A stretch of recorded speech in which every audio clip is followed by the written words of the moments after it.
If you've heard the phrase "hay que" in Spanish, but you're a little unsure how to use it or when to use it, you're in the right place.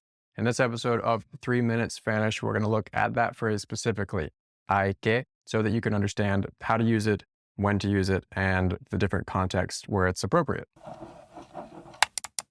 First of all, the "I" in "hay que" comes from the verb haber, which means to have, but not in the sense of possession. So you recognize that word probably from sentences like, hay mucha gente aquí. There are a lot of people here.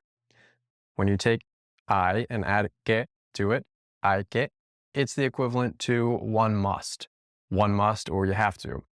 It's a lot more colloquial than the English one must. It's really, really common, and you've probably come across it before. Essentially, you can say hay que anytime in English you would say you have to, but in the general sense, not in the specific you have to do this, but one must do this generally.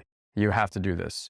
For example, hay que llegar al aeropuerto 2 horas antes del vuelo. You have to arrive at the airport 2 hours before the flight. Hay que llegar 2 horas antes. One has to arrive. In general, you have to arrive at the airport 2 hours before your flight. Or maybe you're trying to make plans for after Christmas, but you're not really sure what's going to happen.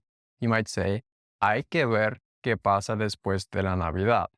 We'll have to see what happens after Christmas. In these situations, you could also technically say tienes que, but it has a little bit of a different meaning because if you're saying tienes que esperar or tienes que ver or tienes que llegar, you're saying you specifically have to do this or that thing. You can also use hay que in the past and in the future.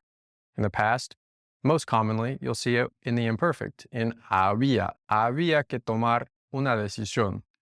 We had to make a decision, one had to make a decision had to be made. Habrá que averiguar qué pasó aquí. We'll have to find out or figure out what happened here. Habrá que averiguar qué pasó aquí. We'll have to find out what happened here. Thank you for watching. I hope you found this quick summary of the phrase hay que to be helpful. If you want, you can leave your own sentence using hay que in any of its forms down in the comments, and I'll be happy to give you feedback. If you want more videos just like this one, you can subscribe to the channel. Otherwise, check out this video next if you want to keep working on your Spanish, and I will see you in the next video.